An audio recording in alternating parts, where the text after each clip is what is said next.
정보부, 안기부, 국정원 이렇게 이름이 바뀌었지만 저는 특별한 인연을 갖고 있습니다. 1976년에 포항에서 석유가 발견되었다고 해가지고 박정희 대통령이 발견했는데 제가 취재를 해보니까 경제성이 없어요. 그래서 경제성이 없다는 보고서를 만들었습니다. 그때 기사는 쓰지 말라고 했어요.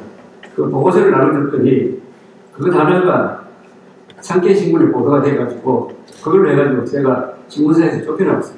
그러다 2년 뒤에 복직을 했고 그때 저를 조사한 두 사람이 부산 정보과장이 있었는데 한 분이 박선호 과장이었어요.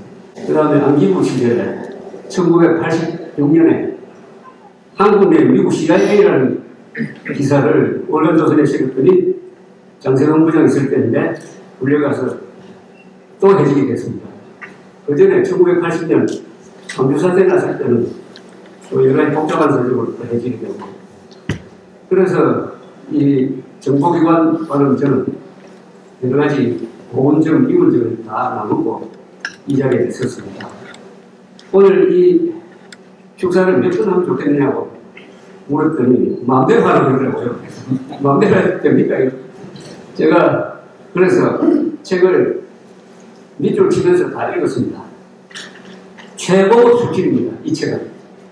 인간, 권력, 역사, 철학, 문화, 스토리가 있는 흥미진진한 모양서적입니다. 최근에 읽어본 중에서 가장 소중하고 가장 재미가 있었습니다.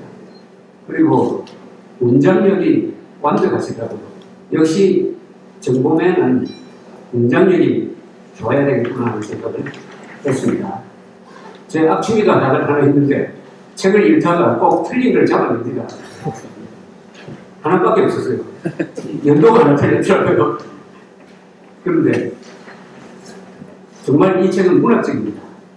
이 책 뒷부분에 이런 대목이 있죠. 나에게 감옥이라는 새로운 눈으로 세상을 되돌아본 진정한 발견의 광야였다. 은혜와 감사를 발견하는 연단의 시간이었다. 내 삶 속에서 당연한 것은 하나도 없었다. 내 능력으로 이룩한 것은 하나도 없었다. 모든 은혜가 내 삶 속에서 역사하여 오늘날의 나됨이 이루어진 것이다. 사형 집행 5분 전에 극적으로 사면된 바 있는 도스토옙스키는 내가 가장 두려워하는 것은 내 고통이 가치 없는 것이 되는 것이라고 썼다. 나는 이제 감히 이렇게 쓸 수 있다. 지난 6년간 너의 내 고난은 무의미하지 않았다고. 나는 하나님의 은혜를 발견한 소중한 인간의 시기를 보냈다고. 이 책은 바로 이병호 원장이 노년에 겪은 고통이 가치 없는 것이 아님을 증거하는 작품이라고 생각합니다.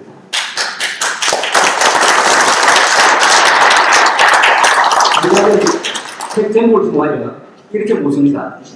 좌파 정권은 왜 국정원을 무력화시켰을까? 그리고 이렇게 답합니다. 왜 국정원을 조준했을까? 민주화 세력으로 위장한 운동권 세력의 사상과 정책 그리고 비리와 무능을 가장 잘 아는 조직이기 때문이다. 세계 정보기관 역사상 우리나라 국정원처럼 박해받은 정보기관은 없다. 자해적 폭거이고 명백한 반국가 핵이었다.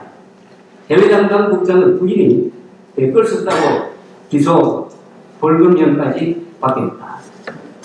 이들은 서구의 사회민주주의나 민주사회주의 또는 유로 커뮤니즘의 가치와 전통을 유지하는 진정한 의미의 좌파 세력이 아니다. 오로지 노동자와 농민 그리고 자신들을 추종하는 일반 시민들을 권력 정치를 위한 도구와 수단으로 이용할 겁니다. 그들은 자신들 세력의 이익만을 추구하며 국제사회의 보편적 가치와 상식을 위한 북한을 추종하는 전형된 사회주의 좌파 세력이다. 저자가 이 책을 통해 던지는 거대한 질문이 있습니다. 어떻게 한국의 엘리트 집단이란 검사 판사들이 이런 김일성 세력과 반일 세력의 주구가 되어가지고 자유민주주의 수호기관인 국정원을 쑥대밭으로 만드는 일에 앞장설 수 있습니까? 그들이 법률 기술자 역할을 하면서 국가정보기관을 사실상 해체하기 위하여 수사와 재판을 어떻게 농단했으며 국가공동체가 이 법치농단에 대해서 어떻게 수습하고 단죄하고 그리하여 정상적 국가정보기관으로 복구시킬 것인가 하는 화두를 던지고 있다고 생각합니다. 사실 이런 법률 기술자들은 영혼도 심장도 없는 식민지 완료형 엘리트로서 김정은 치하에서도 출세할 인연이죠. 저자는 정보부, 안기부, 국정원으로 이름이 달라지면서 한국 현대사의 중심에 있었던 기관의 역사를 체험적으로 정리하고 있습니다. 최고 권위자에 의한 최고 수준의 통찰력이 돋보이는 책이라고 생각합니다. 저자는 정보부는 박정희 대통령의 부국 강경 정책을 고려하여 그 성공 스토리의 공과 과를 공유하는 한 축이 되었다고 자부하고 있습니다. 정보부는 박정희 대통령의 집중화 전략의 핵심적 도구였다. 수천 년간 우리를 옥죄한 지긋지긋한 가난으로부터의 탈출이 시대적 고민을 공감하고 최선을 다했다. 국정원은 대한민국의 기적과 같은 성공 스토리의 한 축을 담당해 왔다. 이런 누구도 부인할 수 없는 역사의 진실이다. 그 시대가 오늘의 성공 시대를 열었다면 중앙정보부도 성공의 공과를 공유하는 것이 마땅하다. 저자는 운동권에 대한 박해 주장도 반박을 합니다. 그것은 10배, 20배 불려져 있고 당시 군에서 일상적으로 이루어졌던 폭력과 비교도 안 될 정도로 약했다는 임경우의 조선일보 인터뷰를 인용을 했습니다. 특히 박정희 대통령은 교사 군인 혁명가 CEO의 4가지 얼굴을 가진 분이었지만 바탕이 교사적 품성이었습니다. 최악의 조건에서 최단기간에 최소한의 희생으로 최대의 업적을 남기는 격동의 과정에서 그는 단 한 번도 발포나 암살 명령을 내린 적이 없습니다. 18년간 격렬한 반정부 시위에 직면하여 총 한 번 쏜 적이 없고 따라서 단 한 명의 생명도 희생시키지 않았다는 점에서 성의문제라 했습니다. 구마 사태 때도 사망자가 없었음은 현장에서 취재했던 제가 증명할 수가 있습니다. 정보부의 탄압이라는 것도 인간 말살이 아닌 따뜻한 교사의 애초리 같은 그 정도가 아니었을까 하는 생각도 해봅니다. 그 시대를 살았고 정보부, 안기부에 물려받은 사람으로서의 증언입니다. 저자는 명언을 인용하고 있습니다. 독재는 원천적으로 나쁜 것이다. 그러나 독재는 원칙적으로 나쁜 것이다. 그러나 원칙을 핑계로 아무것도 안 하는 것은 더 나쁘다. 이런 공산당과 싸우면서 민주주의를 발전시켜야 하는 나라의 정보기관이 짊어져야 할 숙명이기도 할 것입니다. 미국의 아이젠하워 대통령은 CIA를 고약하지만 반드시 필요한 조직이라고 했다고 합니다. 세계 최고 민주국가의 정보기관도 우려하는데 세계에서 가장 가난했던 나라가 가장 위험한 테러 집단을 상대해야 하는 가운데서 정보부가 져야 할 부담과 한계는 상상을 초월한 것이었습니다. 음지의 전사들은 국민국가 건설과 조국 건대화를 위한 악역을 감수하면서 변명도 변호도 할 수 없었습니다. 저자는 놀라운 전투 경험, 워싱턴 가경관, 해외 담당 차자, 대사, 70대 국정운동, 80대 감옥생활, 그리고 집필 등 정보맨으로서의 빛과 그림자를 두루 체험했고 이것이 이 책의 깊이를 더하고 있습니다. 정보 실패는 크게 다뤄지고 성공 사례는 알려지지 않는 숙명 속에서 익명의 정의를 불태워야 하는 음지의 전사들 이야기는 이 책의 가장 흥미진진한 부분입니다. 저자는 과거를 배워하면서 정보부와 안기부의 4대 실수를 지적합니다. 김명우 부장의 정보부가 저지른 남북한 동백림 사건 수사, 김대중 납치 사건, 박동선 노비 사건, 그리고 아웅산 테러를 막지 못한 점입니다. 물론 김여리의 대한항공 비핵 폭파 사건 수사는 성공했습니다.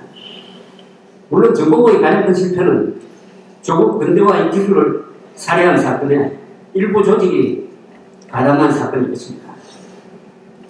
김재규 정보부장은 1979년 10월 26일 저녁 공정동 안가에서 부하들에게 임무를 맡기고 식당으로 들어가면서 민주주의를 위하여 라고 중얼거렸습니다. 그가 말한 민주주의는 박정희가 그때 신념을 기울인 한국적 민주주의, 즉 유신체제가 아니었습니다. 야당이 말한 민주주의였습니다.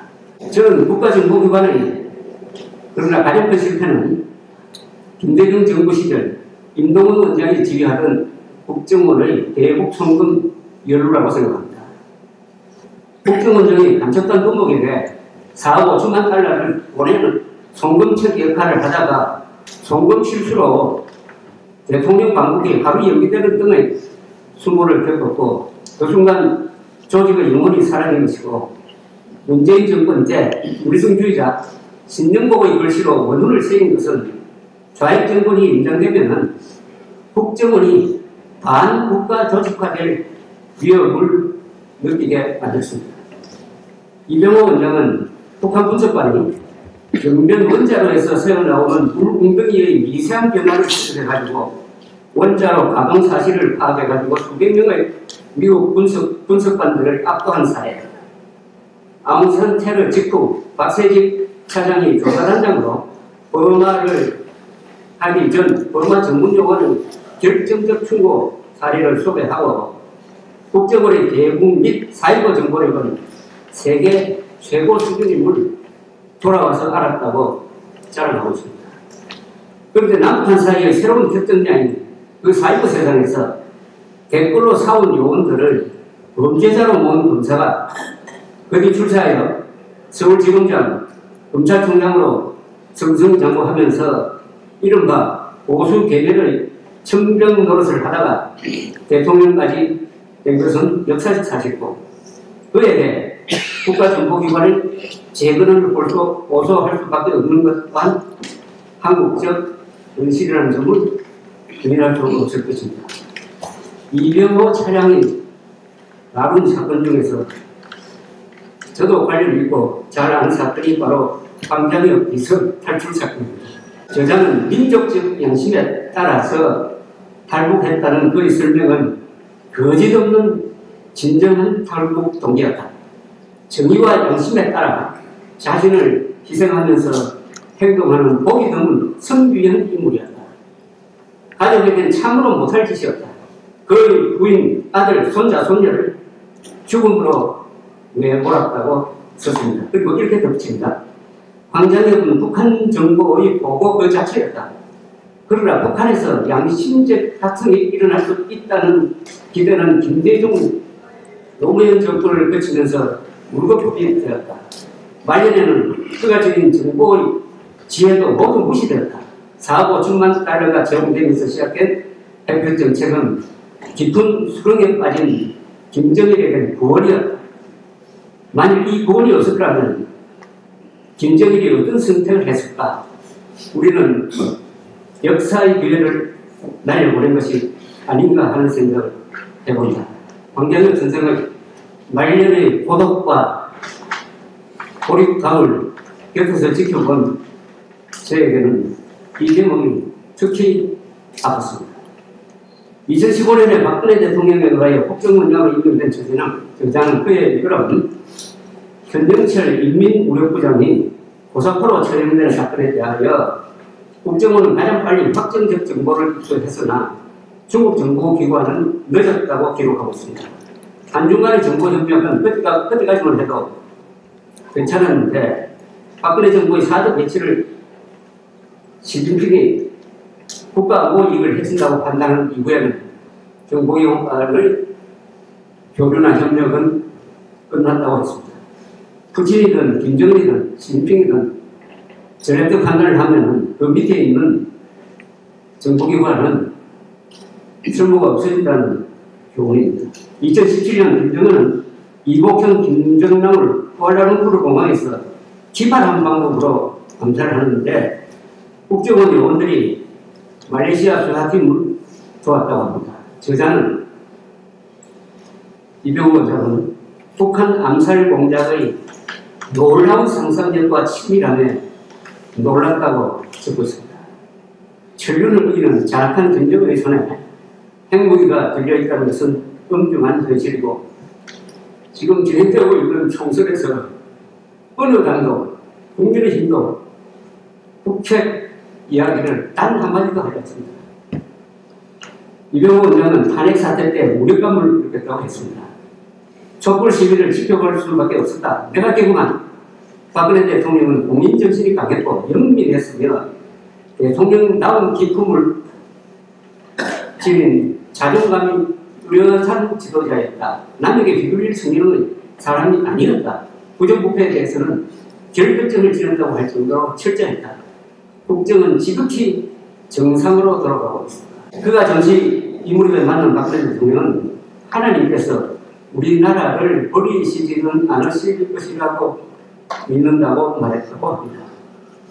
이병호 원장은 문재인 취임후에 퇴임을 하면서 퇴임사에서 북한 체제와의 라스트 배틀은 정보전의 형태로 전개될 것이라면서 북한 주민 구출 전쟁에서의 분투를 타악하고 30년간에 걸친 정보보안기구 국정원의 여정을 일단 마감했습니다. 그리고 2017년 11월 1일 새벽 검찰이 집으로 들이닥쳐 압수수색에 착수해가지고 2022년 12월 3년 복권될 때까지 6년에 걸친 악몽이 시작됩니다. 저자는 정보기관이 자체 기밀을 임의로 검찰에 제출한 것은 세계 정보기관 역사상 어디에도 없었다고 배탄했습니다. 국정원 직원들이 감격한 것은 그간 국정원이 해오던 통상적인 정보활동 범주에 속한 것들이었다. 어느 날 이게 범죄가 된 것이다 라고 적었습니다. 범죄의 전산은 졸지에 21세기 대한민국에서 정치법이 됐습니다. 문재인 정부의 국정원 무차별 수사는 전쟁적인 나라에서 국가정보기관의 업무 범위는 어디이고 이를 수사 재판할 수 있는 한계는 어디냐라는 중대한 문제를 던지고 있습니다. 저자는 선진국들은 정보기관의 직무를 법으로 세세히 정해놓고 있지 않다. 정보기관의 역할을 국가안보를 위해 정보를 수집하고 분석하는 일, 그리고 필요시 동원되어 비밀 업무를 수행하는 국가안보 수단이라고 상식적으로 인식합니다. 김대중이 국정원을 시켜 4억 5천만 달러를 북한으로 보낸 것은 국정원의 지휘관은 대통령이 지시한 일이 국정원의 직무가 된 사례입니다. 부시 대통령은 아프가니스탄 침공의 초기 작전을 CIA에 맡겼는데 한국은 현재와 같은 국정원법으로 그런 작전이 불가능하다고 적었습니다. 국정원법이 명시하는 것만 해야 된다고 한다면 정보기관의 존재의 이유는 없어집니다. 청와대에 대한 예산 지원이 국정원법에 나와 있는 직무인 국내외 정보 수집 이외에 쓰여진 것이라 불법이라는 검사의 주장에 대하여 이병호 원장은 그렇다면 문재인 정부가 국정원을 대북 교섭에 동원하고 있는 것도 불법이다. 거기에 쓴 예산도 국고손실죄에 해당한다. 국정원법에 그 일을 하라고 적혀있지 않기 때문이라고 반박했으나 검사는 묵묵부답이었다. 저자는 국정원을 폐허로 만든 수사의 본질을 이렇게 정의합니다. 문재인 정부는 이른바 적폐청산이라는 명명 아래 500여 명의 전형적 직원이 검찰 조사를 받도록 하고 3명의 국정원장 등 46명을 감옥에 보냈다. 국정원의 존재 가치를 부정하는 존재론적 위기였고 직업정신을 훼손한 치명적 위기였다. 이렇게 하여 한국은 국가정보기관의 비밀 공작을 공개 수사와 공개 재판의 대상으로 삼은 유일한 문명국가 되었습니다. 그 본질은 김일성주의로 무장한 집단, 즉 김일성주의자 신정복을 숭배하는 반국가 세력이 검사, 판사 등 법률 기술자를 조종하여 대한민국 수호기관을 공격한 사건이라고 정리할 수 있을 것입니다. 흔히 법치를 이야기하지만 법치도 여러 가지가 있습니다. 룰 오브 더 롤은 법에 의한 지배입니다. 그러나 법률 기술자들이 법을 악용하는 것은 그것은 룰 오브 더 로가 아니라 룰 바이 더 로가 되는 거죠. 김대중 미국 내 비자금 추적 사건 재판에 제가 취재를 한 적이 있습니다. 최종욱 촬영 피고인이었는데 그때 재판장이 한 말을 제가 기억합니다. 이렇게 이야기했습니다. 뭐라고 이야기했느냐. 나는 비자금의 실체에 대해서는 관심이 없습니다. 국정원 예산이 적법하게 집행되었는지만 따지겠습니다. 살인사건 재판에서 재판장이 나는 국민이 사람을 죽였는지 안 죽였는지에 대해서는 관심이 없습니다. 그 칼을 살 때 값을 제대로 치렀는지 여부만 따지겠습니다. 라고 하는 것과 뭐가 다릅니까? 이병호 재판을 받으면서 수사가 되었습니다. 그의 최후 진술은 과거 운동권 인사들이 법정을 투쟁의 장소로 하려고 하던 경우를 연상시키고 아주 명분이었습니다. 이 책은 그가 진정한 민주투사가 되었다는 증명일 것입니다. 진짜 민주투사는 공산주의자들과 싸운 경력이 있어야 하는데 그는 정보기관을 떠난 뒤에도 80대의 한 시민으로서 빨갱이들과의 싸움을 멈추지 않고 있는 것입니다. 이 출탄 기념회가 바로 죽지도 사라지지도 않고 싸우는 진정한 자유투사 이병호의 라스트 배틀이고 아마도 최고 순간이 아닌가 싶습니다. The finest hour.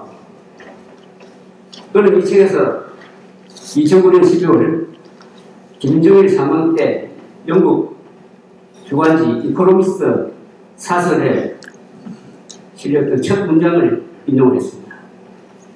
김일성과 김정일을 제명에 죽도록 한 것은 한국인의 수치다. 김정일까지 제명에 죽도록 한다면 한국인들은 세계 앞에서 얼굴을 들 수 없게 될 것입니다. 이런 고민이 있을 때마다 저는 1948년 8월 15일 이승만 대통령의 건국연설 첫 문장을 기억합니다. 이승만 대통령이 이렇게 이야기했습니다. 민주주의가 비록 더디고 느리지만은 우리는 민주주의를 믿고 밀고 나가는 수밖에 없습니다. 민주주의가 전국에 가서는 이긴다는 믿음을 갖고 밀고 나가는 수밖에 없습니다. 그게 저는 지금 한국에 일어나고 있는 모든 고민에 대한 답이라고 생각합니다. 비슷한 이야기를 조지 캐넌이 그 유명한 롱 텔레그램의 마지막 문장에서 이야기했습니다. 소련과 싸워서 이기려면 괴물과 싸우다가 괴물이 되지 않아야 한다. 공산당과 싸우기 위해서 우리도 똑같이 공산당처럼 행동해야 된다는 그런 데 대한 경계라고 생각합니다. 자주 국방하는 이스라엘은 세계에서 행복한 나라 랭킹 4등입니다.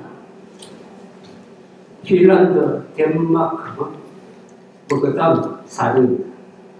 한국은 자주 국방을 포기하고 웰빙의 길을 선택했는데 행복하지 못해요. 한국인은 행복도 랭킹은 57등입니다. 양인 늑대와 살찐 돼지의 싸움에서 살찐 돼지들을 보호하려고 양인 늑대가 되어 싸우다가 크게 다쳤지만 한국 민주주의 저력에 힘입어 다시 일어난 음지의 전사, 노투사의 끝나지 않는 싸움에 감동합니다. 비록 월남전 원장은 압살당해서라 대한민국은 이병호 원장에게 많은 시설을 줬고 이 책으로 해서 그는 역사 속에서 영원히 지지 않는 이름으로 남게 될 것이며 오히려 국정원장들을 지우려 했던 자들의 이름은 목욕탕의 물 젖은 하이 위에 사인펜으로 쓴 꼴이 될 것입니다. 그런 출판을 축하하고 국민의 이름으로 이병호 원장에게 감사하는 바입니다.